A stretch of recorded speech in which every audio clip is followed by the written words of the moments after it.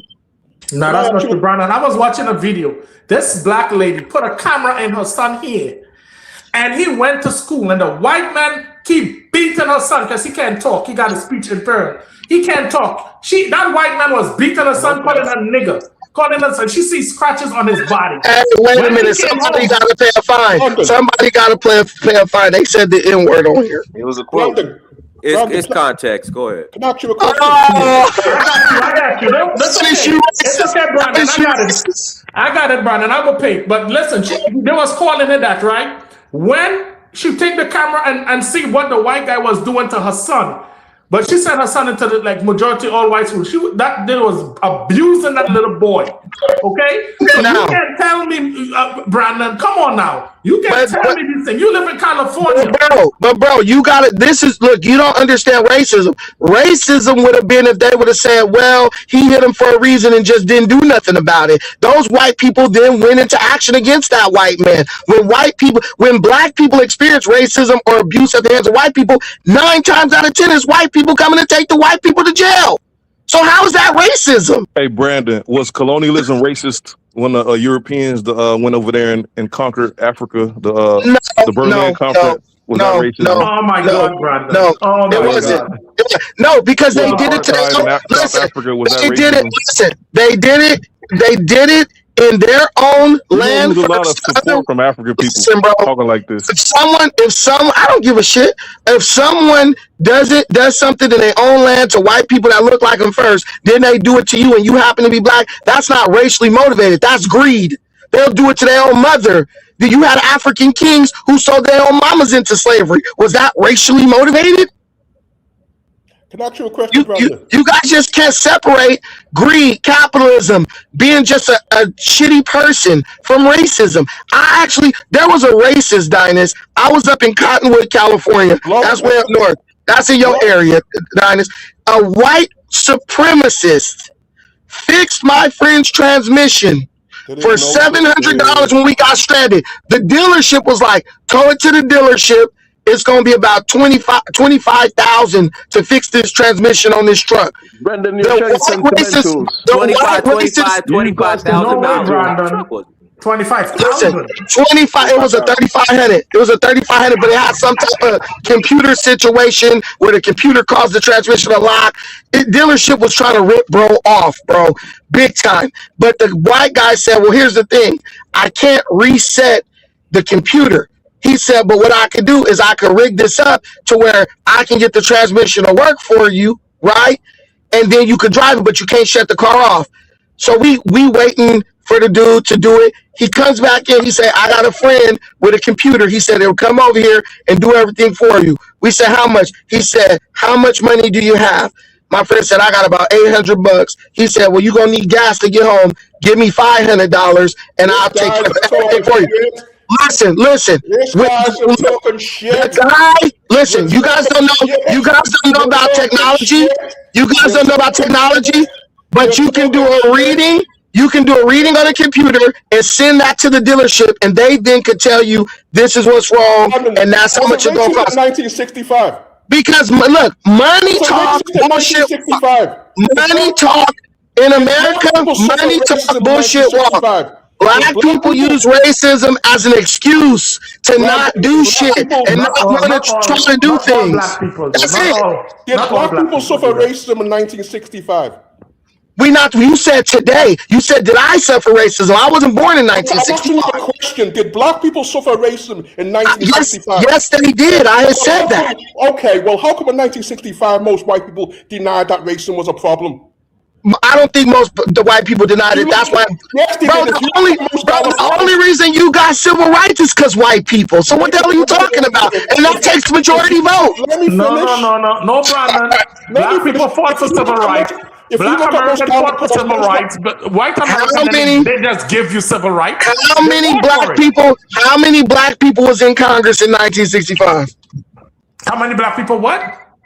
How many black people were in Congress in 1965? It's a simple, if you answer that question, that debunks your whole entire premise. Not much, but they still had power in their voices. So if they were racist, why did they grant civil rights? They could have said no, go back home. No, but how they can do that? And it's a lot of tension. Remember, it's a lot of tension going on back there. Black people ain't gonna do nothing to white people. Black people didn't do nothing to white people when they was hanging us in the tree by our neck, bro. We looked, cried, and went back to church. So please stop acting like we was about to do something. We didn't do nothing. Okay, We wasn't gonna do nothing. All white Brandon, you know what you remind me of? You remind me of the black church that bring the white boy into the black church. They sit down and say, "Yeah, he's a good white boy," and then he end up, shooting up the church. You mean the same? Those guys that everything is fine until one of these things happen like that. You mean the same black church that let the transsexual go and run the choir in the Sunday school? That's different. Black people love white people. Black people in America want to be white, and that's why they're angry. Black people in America are angry because they cannot be white, and because they can't be white, yes, it is. No, Brandon, that's not true. This is a fact. This is a fact. I never hear no white. I live here for years. I never hear no black American say they want to be white. You out your mind. Black people do everything white folks do. Dinus. A black person gets some money. What's the first one they go to? Louis Vuitton. Black person gets some money. First car they were like, I need a Mercedes. They don't go say, let me go buy black. They say, let me go buy all the stuff white people buy. Yeah, it's a program. That's everybody's program. Dinus. If a black person get money, if a black person in America get money, first thing they gonna do is move to a white neighborhood. But then, why would you? If racism was alive, why do black people with money move to white neighborhoods? Because found in rich areas where white people are, it's very where white people don't live, it's very difficult. If black people, Brandon, I'm gonna say this. Wait! I gotta ask this question. I need an answer. Racism is alive in America, and black folks are so scared of racism. Why, as soon as black people get money, do they move to white neighborhoods, buried deep up in the crack of the white man's ass, where it ain't another black person for miles? Because finding white people live is very difficult. Brandon, what's happening with the lynchings? The lynchings over in America. What's happening? Brandon, I agree. No, one second, guy. I agree to what he's saying. That's what I said earlier. Not all white people are racist. Yes, they are. Yes, they are. All white people are racist. So why black people want to be around them so bad? All white people. I've never met because the community is much more common. White people. You might get shot in a black neighborhood. That's a fact. All white people are racist. No, so clearly racism. So racism clearly ain't the biggest threat to black people, is it? Well, I know what you're saying, Brandon. I catch what you're saying. Our black people is more of a threat to us, but you have to be careful of them too. You're not going to go into the neighborhood and be like all willy-dilly walking outside all 12 o'clock at night. You're going to go into the neighborhood. You're going to set up your cameras in your big house. You're going to have stuff going too. So I live in an all-white neighborhood right now. These white people, I just cursed out all my neighbors in a group chat, called them stupid and all that. They didn't do shit. I walked outside, they was waving to me and shit. I'm like, I just cussed all y'all out. White people are not worried about black people. White people are not worried about black people, bro. White people getting money. Niggas is complaining still. What do you Brandon, that's that right. Yeah, I know. I'm a Cash App you. I know. No, you got to do Zelle or Venmo. Cash App, they Cash App shut me down. Oh, that's racist. You know how black people got Cash App, guys. Why you getting racist, bro? You know black people don't mess with them white platforms. Yeah, so I mean, if you go back to the abolition of slavery, and the people who how it's done, and look at colonialism and how it's done, you cannot box them all in one group. But I would say there is a system that's obviously out there to get us, and there's a system that's designed not for us to be comfortable in, and there are systems that are working against us. I agree with that, definitely. And those the system then got us. Yeah. Capitalism is racism. Capitalism is racist. Those systems are not therefore the average white people neither. Because if you look in the West, okay, if you go to some, like in England, we all know, as I said earlier, if you go to some area in Liverpool, Warrington, like in the north of England, the white people up there are probably the poorest group you find in the UK, and this is a white man country. So some of some of the narratives does not play out, when it comes to the reality. That's just a fact. And we like to think we like to think we're at the bottom of the pile in all level of society. Sometimes we're not. We just think we are. But sometimes we do not. Also beat ourselves enough for where we're going wrong and where we should be moving forward and actually get things right. So the different aspects of the black community that we need to start blaming ourselves instead of blaming white people all the time. I agree with that. But you got to give black people credit. Look at America where you are today. The Red Indians were literally wiped out as people. Okay? And Africa is right there. Africa. In the Civil War, it was 183,000 black armed troop soldiers, bro. White folks was fighting a battle against UK. They was fighting a battle against England. They was fighting against the Indians and everything. Those black soldiers, 183,000 of them, they didn't pick up their muskets and go to war with the white man to carve out a space in this land for themselves. That's because they love the white man. If you didn't fight then, when you had a chance, listen, if you didn't fight then when you had a chance to win, that is a fact. If you didn't fight the white man then, talking about you wanted to prove yourself as an American, you ain't never gonna fight him. A lot of those guys, before they go in the military, they had was to sign paperwork, say they're going to be given land and all that. A lot of the buffalo soldiers, a lot of these guys. Brandon, come on now. You're thinking of the wrong time period. Buffalo soldiers was years later. I'm talking about the Civil War.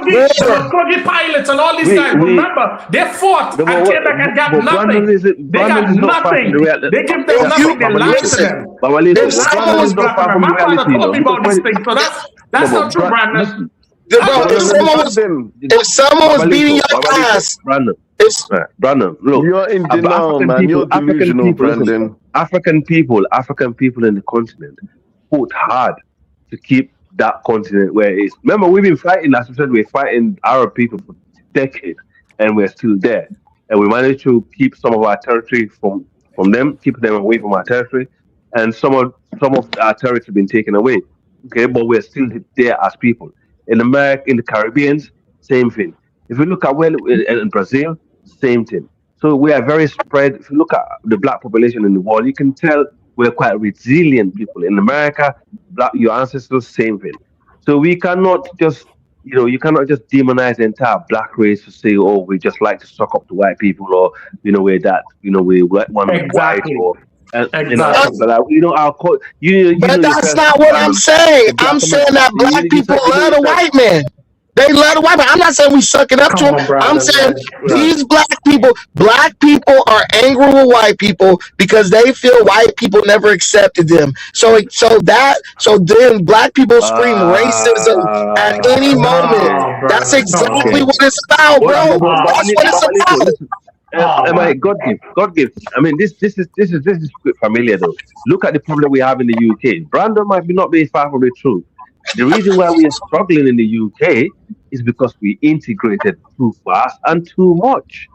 The group in the UK who tend to integrate more are the one that suffers more. Wait, we know that. Hey, look, Africa. One of the audience members said, you hear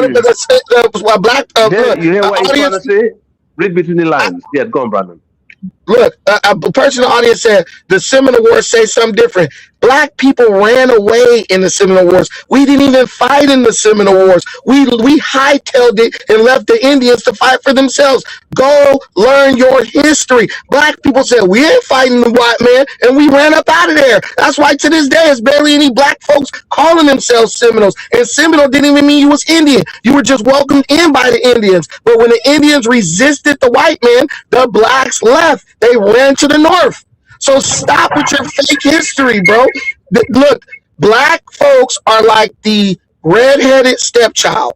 We thought that civil rights was going to gain us a certain level of acceptance in white society, which it did, right? Because we could go in the store and sit and eat a sandwich with crackers and all that as much as we want to. But the thing is, white folks said, we will let you in the big house, but you can't act like an animal. And black folks said, well, if we can't act like animals, then you ain't accepting us. And we're seeing that play out even to this day. But Where is that, we get mad. Where did black folks regular black people. I disagree with some of that, Brandon. The only thing I agree with, controversial, Brandon. We're going to be at the table and we can't. The only thing I agree with. Black people, Dinus, black people said if the white man won't let us swipe our EBT card at Roof Chris, he a racist. That's what we said right there. Come on, man. Don't allow that, man. Leave that alone, please. The only place I can he won't let me park my car on the grass at Pebble Beach. He's a racist. If we can't get special treatment, the white man is a racist. Go ahead, yeah, thank you, sir. Thank you. So the only place I agree with you is that yes, we tend to want to integrate a lot with them, okay, and they tell us to integrate. No, they want to integrate with us. No, I understand that, but we tend to integrate much more with the white people, regardless whether in the UK, for example, right? We tend to integrate more, as a group than the Asians, than the Indians, than the Pakistani, than any other group that came here. We know that that's a fact because we allow them to do that. We were not organized enough, and also we wanted to be, to be comfortable with them, want them to be comfortable with us. And the other group did not allow that. The other group, if you look at the reason why majority of the Asians are getting the stick from the English right now, is in terms of integration. Because when they go to Birmingham, they don't see a lot of white faces there, and most of the right-wing politicians say, "Oh, I went to Birmingham." No. You do. You see a lot of white people. But you're not listening. Like that. But you're not listening. These dudes out there are married to white women. Listen. No, Charlie. Wait. In the rich areas, they're very white. Edgbaston's very white. They like to stick to certain areas, only certain areas, mate. That's what I've noticed. Only certain areas. Yeah, like because they don't like coming into the other areas. What did Robert Jenrick? When Robert Jenrick went to Birmingham, exactly. When Robert Jenrick went to Birmingham, what did he say? He was on the news for 3 days. He said, "I didn't see any white faces around here. Yeah, it don't look like." He was lying. But why did he say that? Because it's a majority Asian area.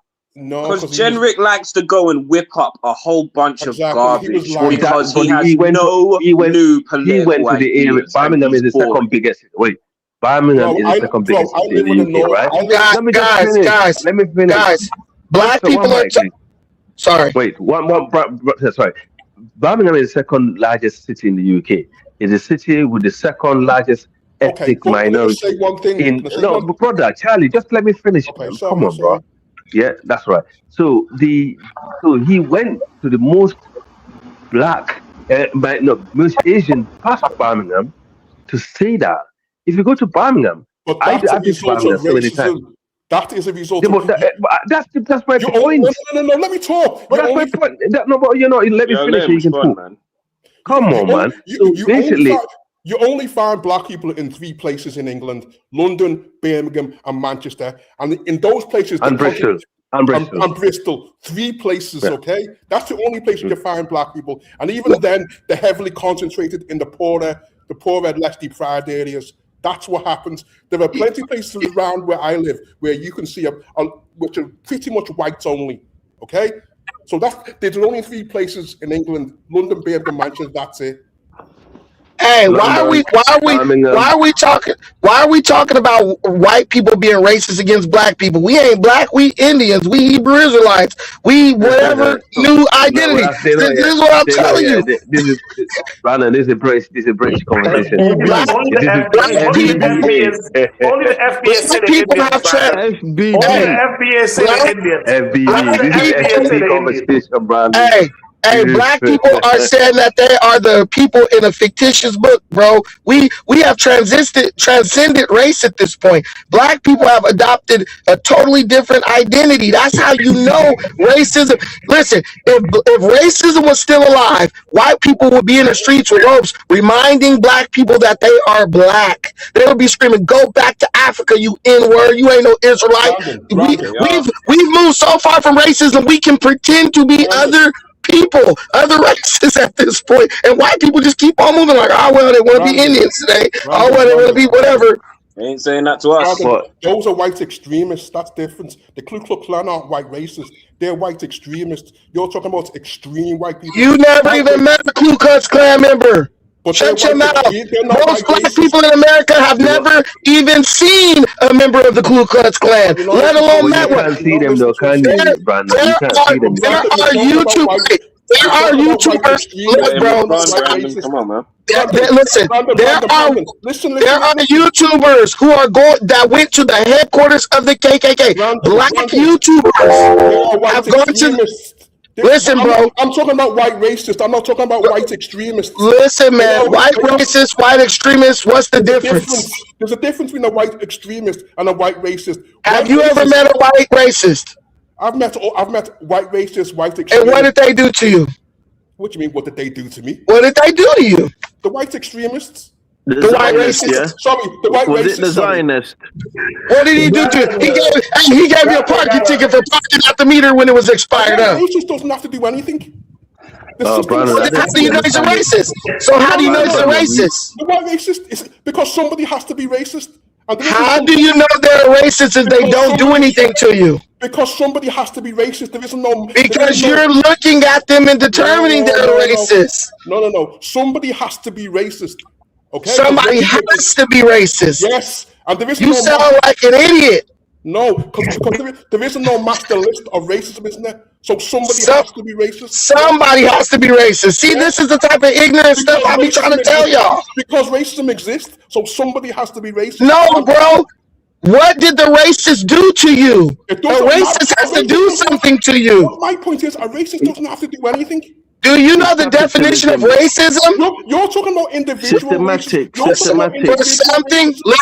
For something to be racist, the racist has to have the power to impact your life in a negative way. This is the definition of racism. That's what capitalism is. No, shut up. Now you talk about capitalism. You don't even know what you're talking about. Look, hold on, Brendan. You know how capitalism works. My name is Brandon, not Brendan like your boyfriend. My name is Brandon. Brandon, stop censoring yourself. This conversation is not even about you. You know, you guys don't even stop censoring yourself. Now you sound like a liberal white woman. My God, Brendan, you're censoring yourself. You are in denial, Brendan. You're in denial. No, bro. I'm asking this man, what did the racist do to him? Well, my point is, a white racist doesn't have to do anything. Yes, Brandon is in denial. That's a fact. Yeah, you're delusional. This man said seriously. Bro, this man says someone has to be racist. I asked him, what did the racist do to him? He can't even think of that. But a racist will have to do something to you to know they're racist, Brandon. They can know they're racist. They can say I hate the N-words, and they can go about the business. They can say that. They don't have to do nothing to you to be racist. They can just tell you they hate you. You are N-word. Okay, then that means that means they're prejudiced. They don't like you. That's not racist. I mean, the prejudice, but you know the terms how we use it. We use it as racist. Come on, Brandon. You play semantics. So right now, I see a super overweight Mexican lady walking in front of me right now. If I don't like fat chicks, does that mean I'm racist against Latinos? Brandon, can I ask you a question? Well, you could use it like that. You could use it as a race. You could say as a term, but you know. Black Americans taught you people about racism, and the definition of racism fundamentally means that they have to be able to do something to impact your life in a negative way. You don't know your history, you don't know the terminology, and you don't know the damn politics of the situation. Racism is just a system where you can punish and reward people. No, you can't just look at someone and say they're racist. They have to do something to you. Okay, tell me a white person who isn't racist. Tell me one. I don't think any of my neighbors are racist, because if they were, they would have lynched me a long time ago. I do. Listen, I do my live stream at 8 o'clock in the morning, screaming, yelling, waking their babies up, all that. They don't even say that. They just smile and keep it moving. Because they're scared of you. I be like, these crackers. I be talking crap about white people. These crackers. They're intimidated, Brendan. That's why they don't come and If say they were anything to you. racist, they would gang up on me and carry me out to a tree and lynch me, bro. Okay, that's because they know you've got no muscle. Got no muscle to do anything about it. Go and try and lynch them and see what happens to you. Go ahead and do what against them? Go and try and I beat up many white boys. I beat up many whites, Mexicans. Mexicans is more racist than white people by far. Yeah, I think to be honest, I find the Asian people in the UK to be more racist than the white people. Mexicans and Asians are way more racist than whites. Brandon, 1 second. I find the Asian, especially the Indians and those, that sort of group, I find them to be more racist towards black people. We know that black people. The Arabs are more racist than whites. And they the one that these people, okay, we keep talking about the white man all the time, but these people are the same people who are in Africa, who are going to Africa. They're setting up business in our neighborhoods in Africa. They're taking over the industry that black people should be. Listen, the Indian man will be the Indian man will go to Africa and actually make money, the Africans in their neighborhoods in Africa, and own farmlands, and also export the same food to the black neighborhoods in England and sell it to the black man. They're full of double standards. They're full of double standards. I've seen Indians. They will still be racist against you as a black man, and you still continue blaming the white man. I have seen Indians be racist to Africans in Africa with my own 2 eyes, to the point where I intervened, and they were like, "Oh, they always treat us like this." So the white man is kind of the least of our worries at this point, bro. I saw an Indian. Brandon, he never seen a white person be racist to a black man. He saw never. Indians be racist to black men. Let me ask you a question, Brendan. Hold on. You never seen a white person be racist, right? But because listen, bro. Wait. If a white person would have said, wait, guys. If a white man would have said that to a black person in America, he would have got his ass knocked out. It would have never happened. Brandon, I disagree with you to say the white people are not racist. There are a lot of racist white people, and we have white people in this country who are actually fighting against it. They're speaking up against it. One question for Brendan. God gives. They're setting up programs to fight against it. They are in the streets. The white man in the UK is so. Brandon, last weekend, the second guy, Tommy Robertson, and who are blatant racists, who they're not hiding it. They're flying the flag and they're saying it online. Their movement is that the UK government and intelligence know they are. They was in my city last Saturday.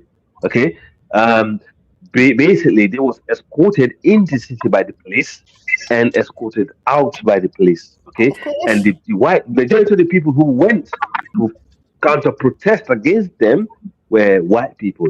And guess what? The police arrested the people who went to counter protest against the racists and protect the racists.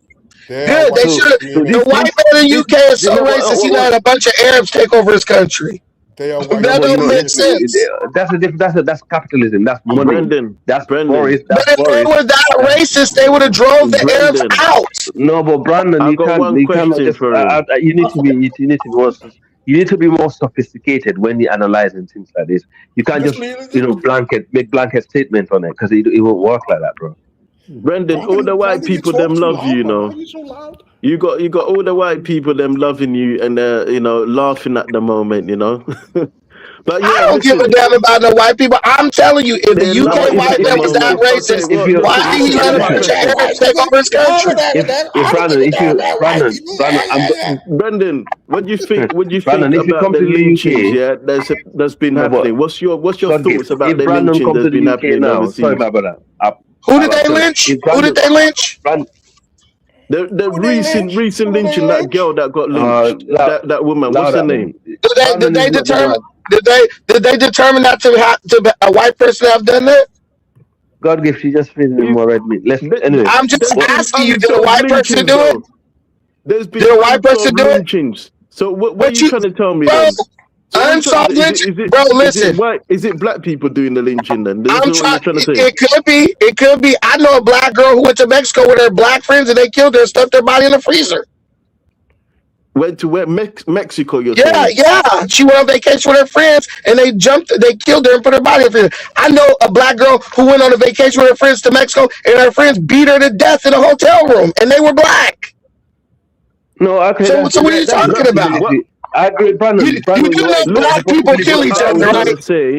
Look, I'm not making assumptions. I'm not making assumptions, but what we can say, what we can look, the evidence we've got, is from past history. You don't have any evidence. No. What do you mean we don't have any evidence? That's the nature of you have of evidence that they're good. That's the history. That's the history of America. Bro, When it comes there to were black slave catchers in American history too. So what that tell you?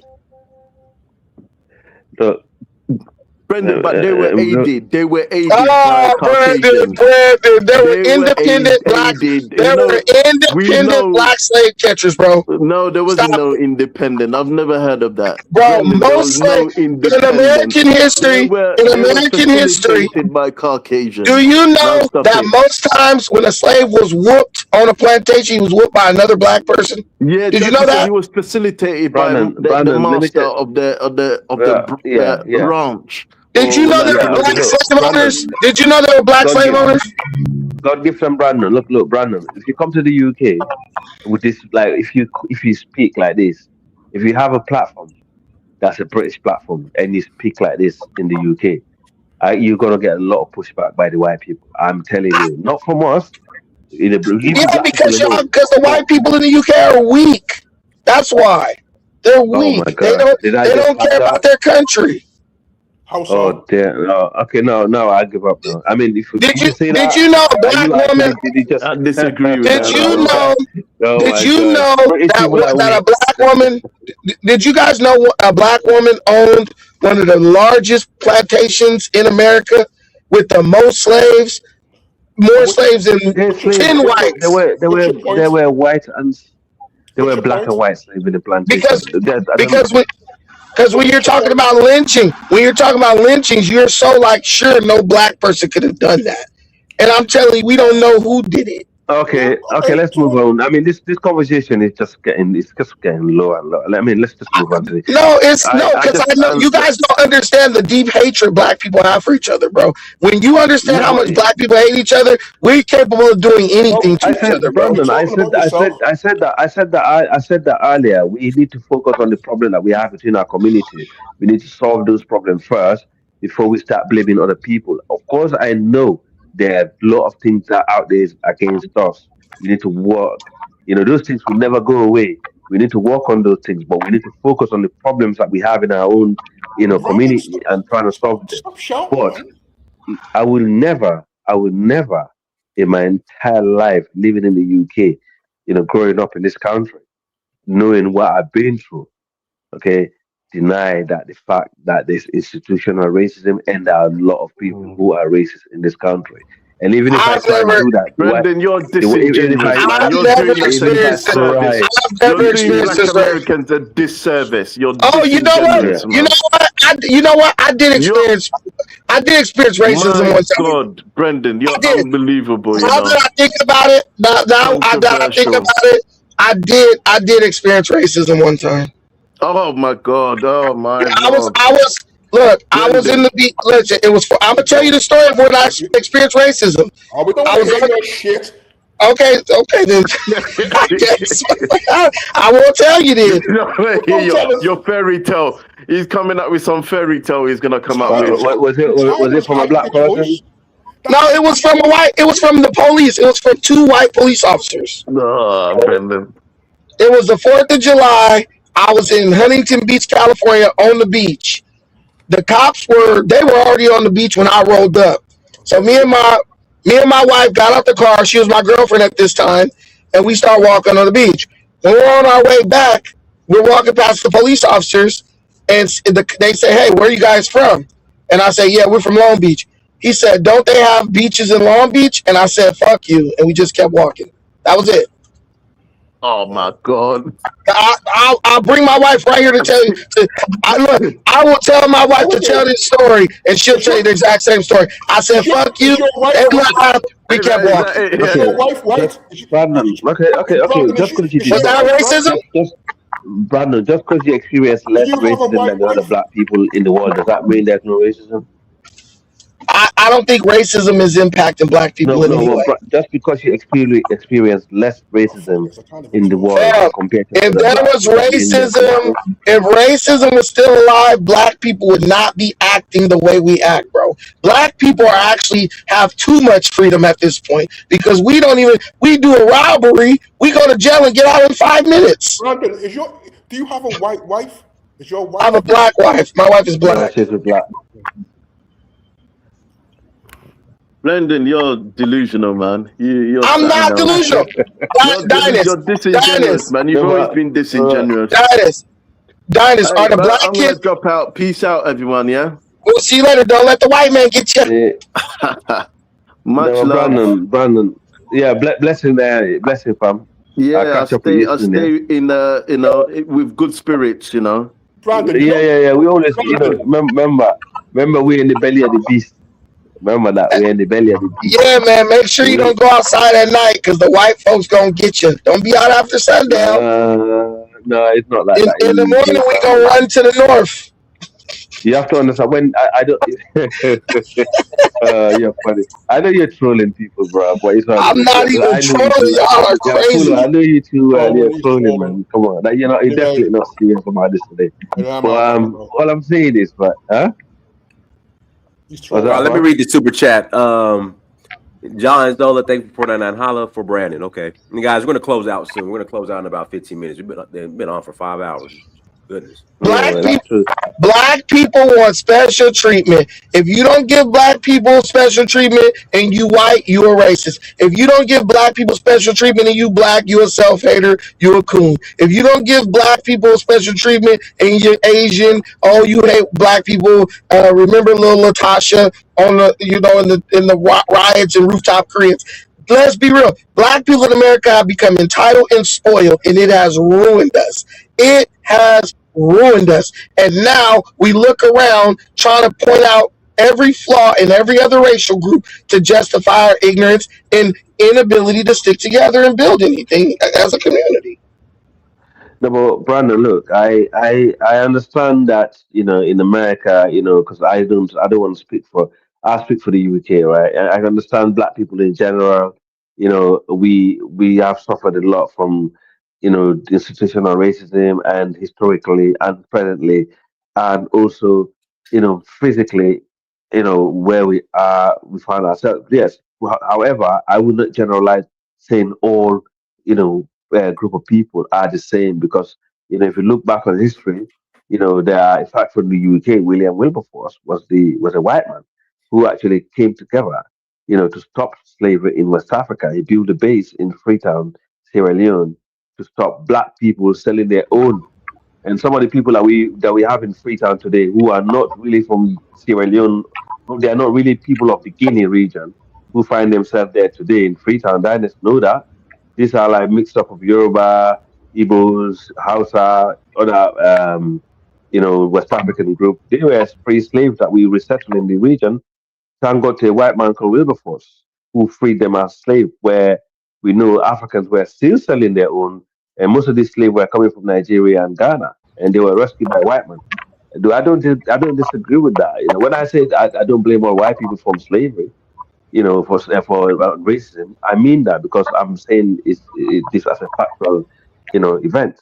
But you know, let's not forget in Europe, you know, these are the belly of the beast. The people who build America, you know, they build America on a foundation of, look, we Europeans, we've been fighting each other for centuries in our soil, okay? Just like what black people are doing, just like what black people did in Africa, okay? We've been fighting each other in Europe because Europe had wars. These people never stopped fighting.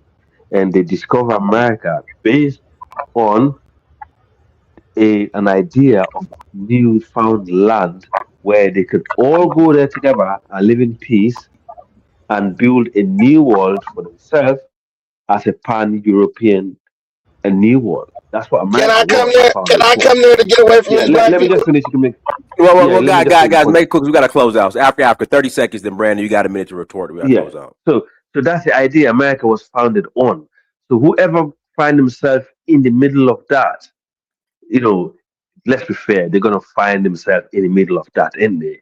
Because the idea of the nation wasn't based on multiculturalism; it was based on, you know, pan-Europeanism. Okay, so you cannot deny All right, that. But let Brandon respond. racism, Go ahead, Brandon, because we got to close out. Go ahead, Brandon. Okay, black folks get some money. They move straight to a white neighborhood. Black folks, kids now will openly tell you that they don't like black women. They want to marry, they want to get with Mexicans and white girls. Black folks got whooped down when this country was founded. White folks said, y'all want to leave? We'll put y'all on boats back to Africa or Canada. Black people went to Canada. They some, and most of them some came stayed. to Sierra Leone and Liberia. Under under the threat of even getting lynched. It don't matter what the white man do to black people. We want to be in proximity to him. We want to marry his women. We want to live up in his neighborhood. Stop crying and lying, claiming that you're afraid of racism and racism is stopping you. Racism ain't stopping you from doing a damn thing. Only thing that's stopping you is laziness. Black people are entitled. Black people are lazy as hell, and black people now are operating like savages. We are destroying cities. We used to just destroy our neighborhood. Now we leave our neighborhood to go to the downtown area of major cities and destroy that. We are out of control. And until the black community stands up and acknowledges that, we're gonna eventually get some real racism and stuff popping off. Because black fatigue is real. And like my granny used to say, it's gonna tell on you before you tell on it. Y'all white folks ain't racist right now. That don't mean they ain't gonna start being, because they gonna start saying, hey, the racist was right. Look how these black folks acting. As soon as All you right, give guys, them a little bit of freedom. we got to close out. Everyone, thanks so much for joining. Like, share, subscribe. Make sure everybody subscribes to Brandon's channel as well. Define Brandon. The next time, family, Dynasty Mirror Search for Peace.